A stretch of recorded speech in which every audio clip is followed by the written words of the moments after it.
When I was 13 years old, my dad bought me a book. It was called How to Win Friends and Influence People. At that time, I didn't care about friends or influencing people.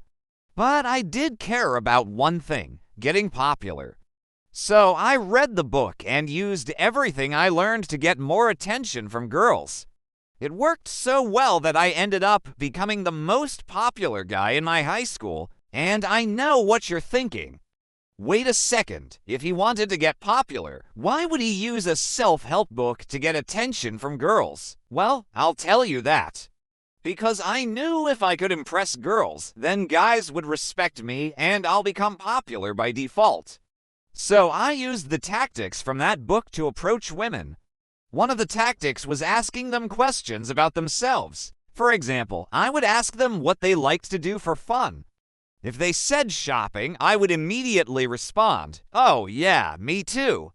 I love shopping for new ways to approach women. See what I did there?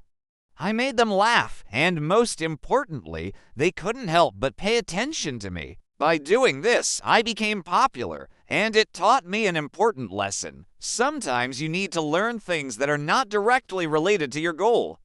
So now let me ask you this. What lessons do you think can help you become rich? What if I told you that learning how to become an influencer would help you make more money? You probably wouldn't believe me, but the truth is I was right. Back when I was a teenager, there wasn't much money to be made being an influencer. Nowadays, people like Mr. Beast make more than $2 million per video. That's why I'm telling you that no matter what you're trying to achieve, always learn skills that are not directly related to your goal. I know it sounds counterintuitive, but trust me, it works. Now let me tell you another story. Once upon a time, there was a young man who dreamed of becoming a writer. He wanted to write stories that would be enjoyed by people all over the world. To achieve his goal, he decided to take a course on creative writing. In the beginning, everything went according to plan. He attended classes, met other aspiring writers, and even started working on his first novel. However, after a while, he began to feel overwhelmed. The more he wrote, the more he realized how difficult it was to create something truly original. Doubts started to creep into his mind.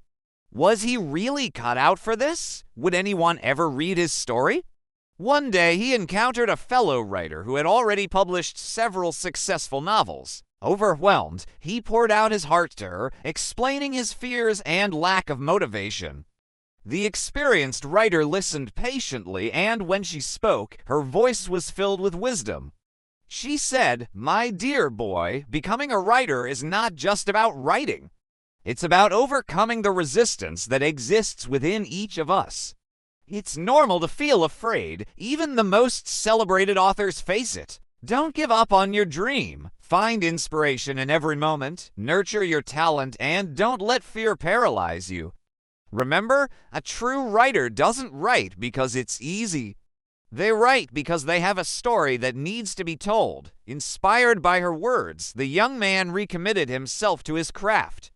He delved deep into his characters, exploring their emotions and motivations. He crafted intricate plots and created worlds that readers could escape to.